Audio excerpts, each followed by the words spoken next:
Horns up and welcome to Headbanger's Kitchen. Chicken breast is probably one of the most consumed meats in the world, and it still gets a bad reputation for being dry, tasteless, and sometimes even chewy. But the truth is, chicken breast is a lean protein, and if it's overcooked, it can dry out and it can be very chewy. And you also can't cook it for safety reasons to medium or medium rare. You need to cook your chicken breast to 165 degrees Fahrenheit or 74 degrees Celsius. Honestly, cooking chicken breast perfectly truly is an art. So today I'm going to show you 3 ways how to prepare chicken breast so that you get it cooked perfectly every single time. And I'm also going to use 3 different pans to cook it: a cast iron, a non-stick, and a stainless steel. And we're also going to cook it on the stove top only. So no ovens, no sous vide, no fancy equipment, just a pan and the stove. When it comes to seasoning, once again, we're going to keep it simple: salt and pepper. This is an everyday chicken breast recipe. Now, I highly recommend that you invest in a meat thermometer like this one. This is an instant read thermometer, and honestly, this will help you no matter what meat you're cooking: chicken, beef, pork, fish, you name it. This will save you from overcooking your meat. Now, before I start, there are just 2 more things I need to quickly talk about. The first one being, should you wash your chicken? Look, according to the USDA and most of the safety guidelines, don't wash your chicken. But if you come from a country or a culture where washing the chicken is normal, you do it, go right ahead. It's up to you. I'm not here to tell you to not wash your chicken if you want to, but according to most safety guidelines, you don't need to. And the final thing is, if your chicken is in the freezer and you want to defrost it, I normally just put it in a bowl of water and leave it on the counter, or you can put it on a plate and leave it in your fridge overnight to slowly defrost. Anyway, enough jibber jabber, let's get cooking. Okay, so before we start, I have a little tip. I'm going to put this cloth under my cutting board to stabilize it. I don't know how many of you do this, but it keeps it from slipping too much when you're cutting and working on the cutting board. So that's done. Now let's get to the chicken breasts. I'm just going to pat them dry with paper towels. So get a few out. And you don't need to use gloves at home when handling raw meat. Just wash your hands regularly. I will obviously, through the magic of camera, snap my fingers and go wash my hands, and you will not see me wash my hands on camera. So before anyone comments that, oh, you need to wash your hands or you didn't wash your hands, I'm washing my hands regularly. So let's just pat this dry. Yeah, because we don't want moisture on the chicken. We want to have it as dry as possible. Yeah, so just pat those dry.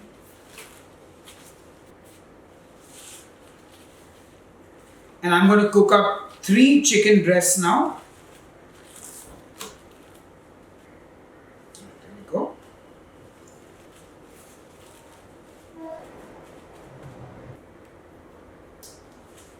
Washing hand time. Now let's very quickly go through the anatomy of the chicken breast.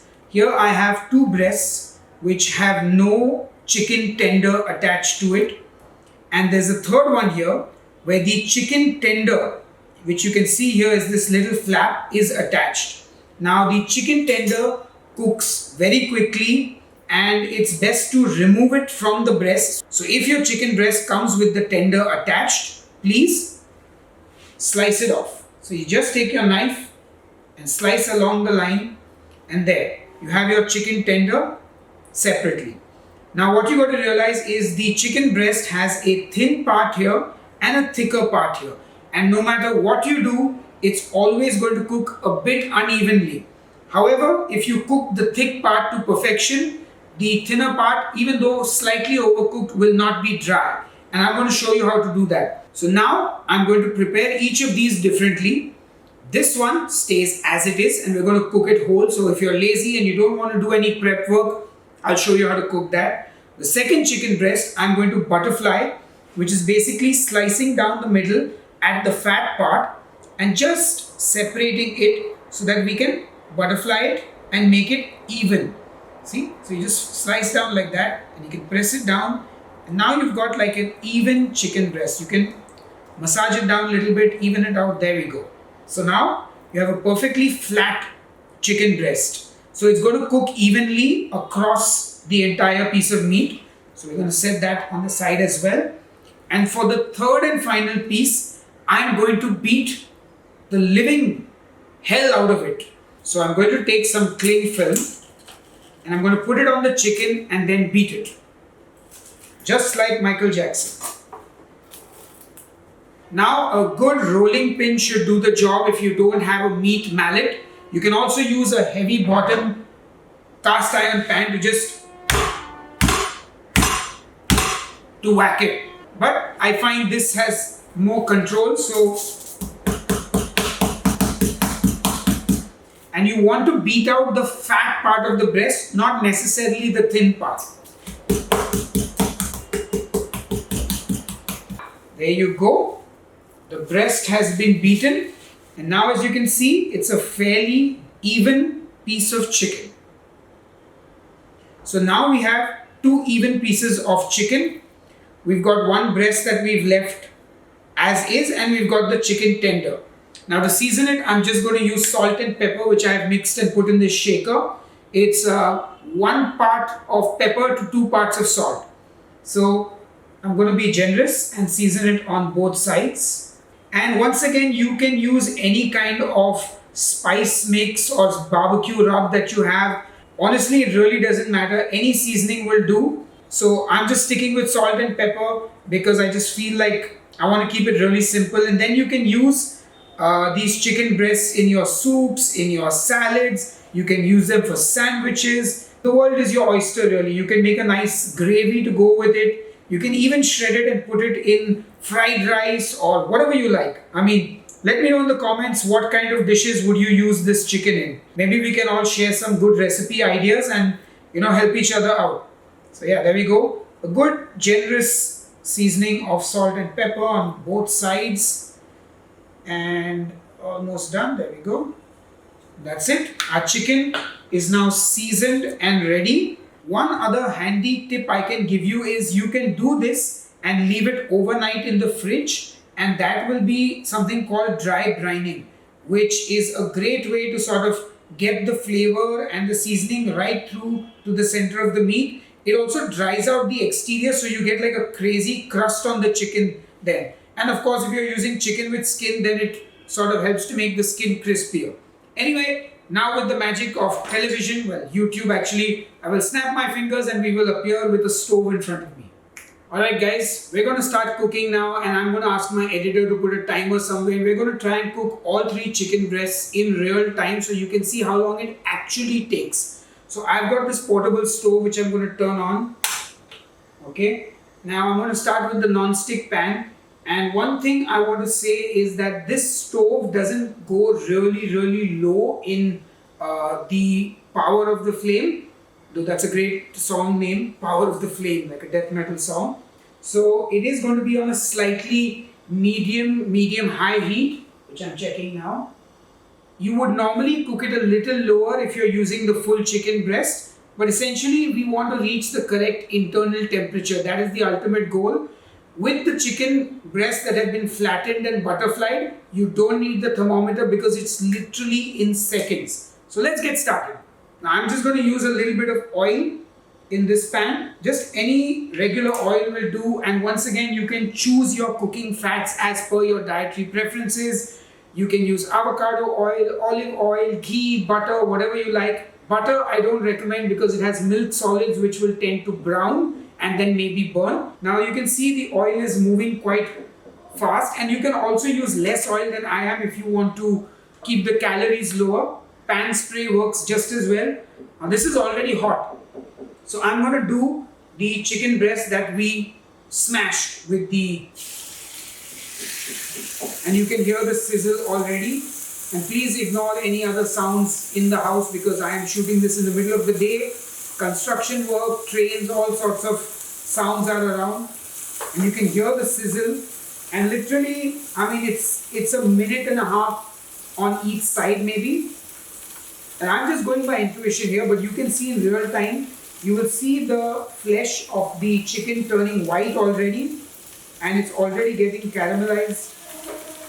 Now I have used a little more oil than I normally would. It's just slip of hand. So if you're watching the calories, take your time, use a tablespoon, teaspoon measure so that you are able to measure the oil correctly, because The difference in calories is dramatically different. From 1 teaspoon to 1 tablespoon, it's quite a big difference. Now the white part is almost 50% of the way through, and like I said, because I don't have the ability to lower the temperature in the pan right now, it's cooking quite fast, and I will get quite a bit of caramelization on the chicken's flesh. So I flip it over. There we go. And you can see there is a nice browning around the edges, and you can press down so that all parts of the chicken are touching the pan. And you know what, I will use the thermometer here so we can get a reading as well. So I'm leaving these incomplete sentences because I'm not used to doing this live style of cooking for the camera. It's been a while, and I'm also rambling on because of that. We don't want you to get bored. So we're just going to probe the chicken here. And this is at about 44 degrees right now. And at this section we're at about 48, 50. So just let it cook. Now I'm going to flip it one more time. Yeah, and you can see I've got a beautiful caramelization here. And now basically how you can tell that the chicken is done is that the resistance against the flesh will be a lot tighter. So when it's raw, it's more soft, and as it cooks, it firms up. So it will be more firm to the touch. If it still feels a little soggy, that means it's not fully cooked through. And as you can see, because I don't have the control of the temperature, I'm constantly flipping it over in even time intervals, though I'm not actually timing anything. Alright, we've gone up to about 58 degrees now. And around here we're around 62, 60, about 60 degrees. The other thing to keep in mind is when you remove the chicken off the stove, you want to rest your meat. So put it on a plate or a wire rack, and what will happen is the chicken will continue to cook and finally hit the correct internal temperature. So you want to take it out a few degrees earlier. So let's check one more time. Yeah, we're somewhere around 64, 65 degrees, 68 here, 69 here, this part. Like I said, the chicken is still a little uneven. It's not perfectly flattened out, but that's my last flip. You can see the beautiful caramelization on this. One more flip. Make sure we get the pressure on it so that all the bits are hitting the pan and getting caramelized. So it's even browning. And one last probe of the thermometer. Alright, in all the parts. Alright, we've hit about 70 degrees. Yep, we're done. And time. And the first chicken breast is cooked. Stove goes off. We're going to let this rest now for 5 minutes, and I'll see you in the next one.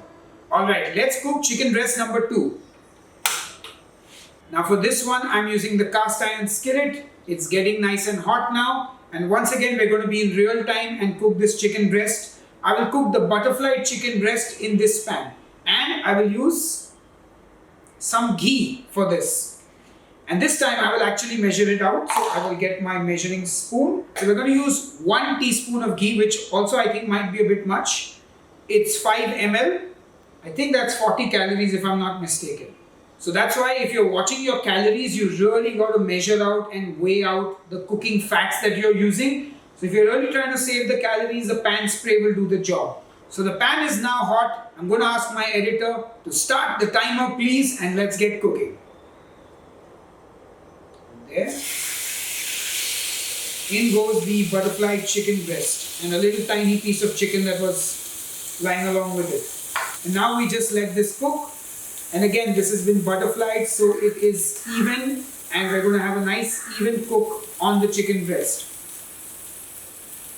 And we've been visited by a winged friend who's sitting outside the window, and my dog is getting a little agitated by seeing him.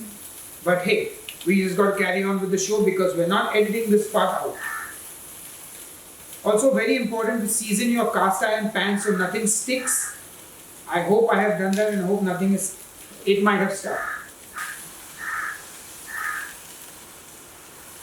Now if this starts to stick, I'm going to have to use my trusty spatula to pry it off the cast iron. But generally it should release itself once it's got a nice crust on it. And I feel like I should go and shoo off the noisemaker, but I think he just wants food. Okay. This little tiny piece is already done and ready, so it goes off the pan. And now I can see that it is a bit stuck, but it is pulling away as well. Alright, it is pulling away. Perfect. Flip it over. Look at that crust that we've got. And like I said, this is a very short cook. It's going to get done really soon because this is even flatter and more thin than the previous one. So just check it with the temp. Here we're already at like 50 degrees. In the thinner part we're almost at, the slightly thinner part we're almost at 55. Here we're at 60 at the part that I butterflied out. So obviously it wasn't as even as I thought. But let's give another flip. Oh. It's stuck now.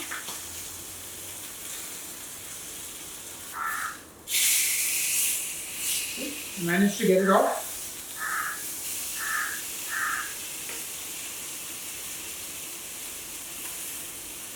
Okay, we are almost there. Another flip.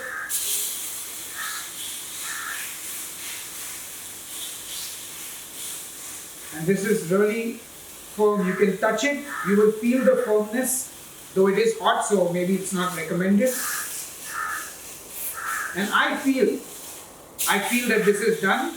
I'm going to remove it from the pan and turn the heat off. I didn't check the temperature, but I can just tell that this is going to finish cooking while it's on the wire rack. So there it goes. Let's move on to the next pan. Alright, let's cook on the stainless steel pan. Get it on the heat and let it warm up. And through the magic of editing, it will be hot in a second. So a little trick for the stainless steel pan is to throw a little water in, and it's supposed to bounce on it, and then the pan is ready, which is not the case right now.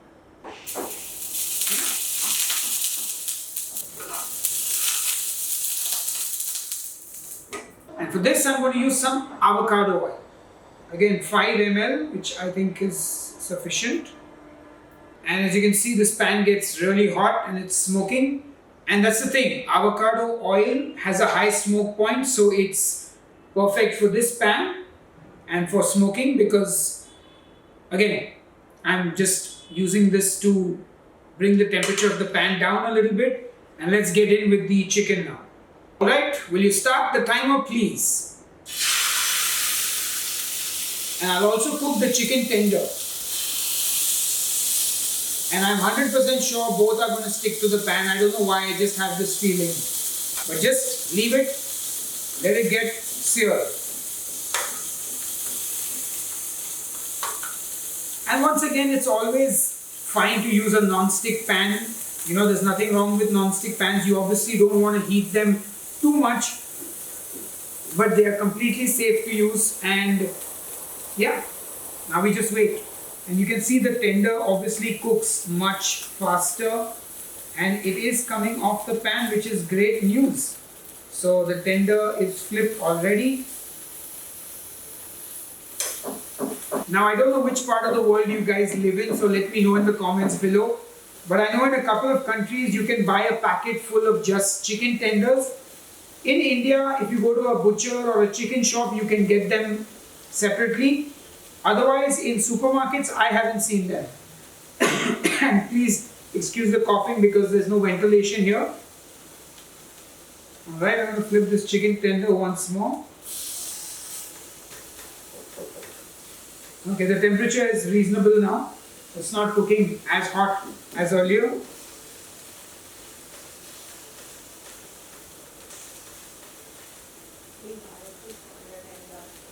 What? I don't know why it's called a tender. If you know why it's called a tender, let me know. And remember, there are no edits, so that's Marissa who's handling the camera, who's asking me why is it called a chicken tender. I guess because it is the most tender part. It's the most tender part and it's basically like the tenderloin of the chicken. See, I had the answer. And once again, you can season your chicken with any kind of spices. And what you could also do is right now, once you flip the chicken, you could throw in some butter, some rosemary, and baste it like a steak.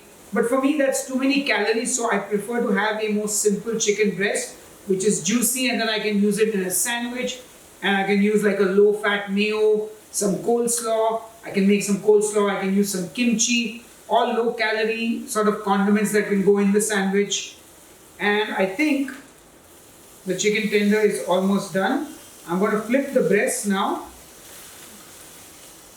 And obviously the thinner part has been cooked much more. The fatter part is still far from being cooked.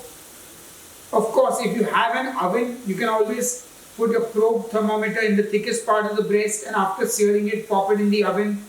But like I said, today is all about just doing it in the frying pan. And I'm pretty sure the chicken tender is done. I'm not even going to check it with the thermometer. I'm just going to remove it because it's done. And now we wait for this to cook. And you can see this is still very soft and bouncy, this part. This part is a lot firmer because it's obviously thinner and it's cooking. And if I turn it around, you can see this part is still raw, it's not cooked. You've got a little bit here as well, so you always can do things like sear it like this on the side, and you can turn the heat up a little if you need to get some color on it. So I'm going to give that a bit of a sear. Then I'm going to flip the breast on its head a little bit, so just sear that end as well. And look, if you do this enough times, it becomes second nature to you. So I've seared it now on all the sides. You can see we've seared it there. I turn the heat back down. Sear on this side again. There we go. Here's another flip. Still a lot more cooking to be done. Now in a situation like this where you are unable to control the heat of the pan with the stove, because I'm using this portable stove, it's not as flexible as the normal gas stove you have in India and I have an induction there and I can't cook there right now, so you can always deglaze the pan with a little bit of water. So just, it will cause a bit of smoke, but it will bring the temperature of the pan down a little bit, so it allows you to sort of manage the heat if you don't have the option of the stove. And that was the oil and water hitting each other and bursting. So be careful. Once again, I will do a little bit of water. You just deglaze the pan. There we go. I can see this part is completely firm and I'm going to probe it for temperature. So get the thermometer, and this again I will reiterate that you should get a thermometer. It is accurate and it's your best friend in the kitchen after the scale. So the thin part is hit about 67, 68 degrees. That will carry over and finish cooking on the rack, but the fat part is at about 49 degrees, so that will take some time. We still have a bit to go, about 55 degrees now, so another flip will do. And you can always sort of use this trick, hold the chicken on its head, the chicken breast on its head, which will allow more heat to hit the fatter part. And this will obviously take the most time as compared to the other two pieces, because this is a bigger piece. Oh, I just burnt my hand. Be careful, my friends. I just touched the hot pan while I was trying to flip it. That is going to need some burn oil. Wow, lots of things have happened in this video. You can put ice on a burn. I'll be right back. We'll keep the cameras rolling. I have a cold pack here just to. Okay. That camera is still rolling. We will lower the temperature of the pan a little bit because it's starting to get too hot.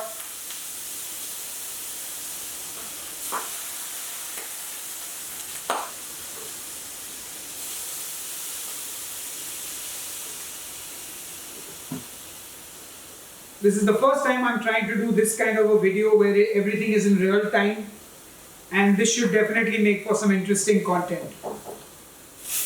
Alright, let's give that the flipperoo. I think we are there. Still at about 55 on this. Okay, here we're about 62. About 60 here. We definitely reached temperature on the thin part. Let's flip it over.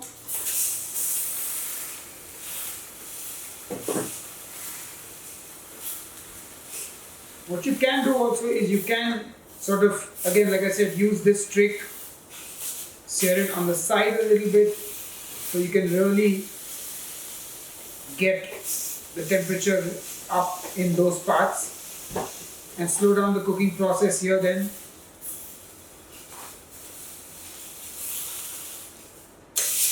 I mean, this is fine, but this is the reason I prefer butterflying or evening out the chicken breast. Almost there. I think I can feel it tightening enough here.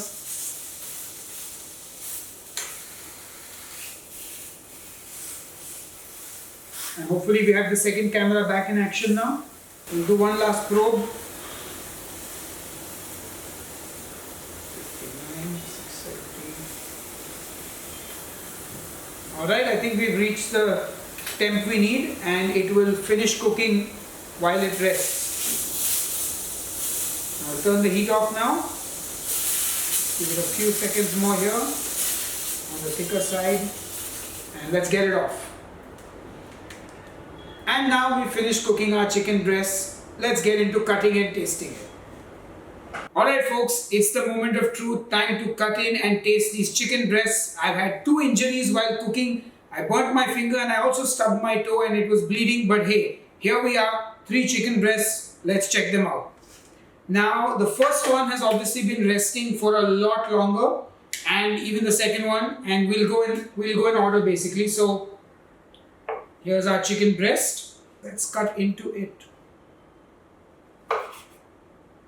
Obviously it has rested longer than it should have, so it is cold, but let's look in and you can see it is still juicy. There are still juices running. It is perfectly cooked, so I'm very happy about that.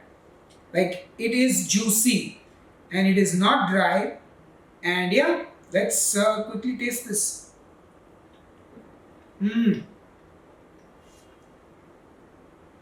Perfect. It is chicken. It's delicious, high protein. Success. Let's move on to the next one.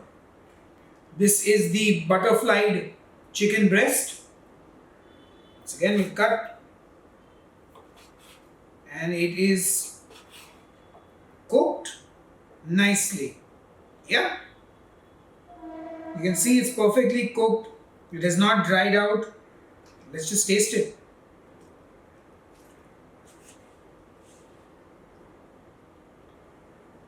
Beautiful, and it cooks so quickly. This is really the fastest and the best and the easiest way to cook chicken breast if you ask me. This is how I like to do it every time. It just makes life easy. Anyway, let's try the third and final one. Actually wait, we got a chicken tender as well. So let's cut into that. And look, that is also juicy. Juicy. It's very juicy. Alright, cut and eat a piece of that. Moisture. That is moist and delicious and tender. Yum. Now let's get to the third and final breast, which has not rested as long. It's still warm to the touch, so it's perfect. Let's cut in and see if I overcooked it or undercooked it. Maybe I undercooked it. Let's find out. No, I did not. That is perfectly cooked. Lovely. Look at that. Beautiful and still juicy. Perfection, ladies and gentlemen. Of course, I'm going to cut all of it. Look at that. Even the thinner part is not particularly overcooked. And I'm cutting it at a bit of an angle. So you get these nice thick pieces of chicken breast.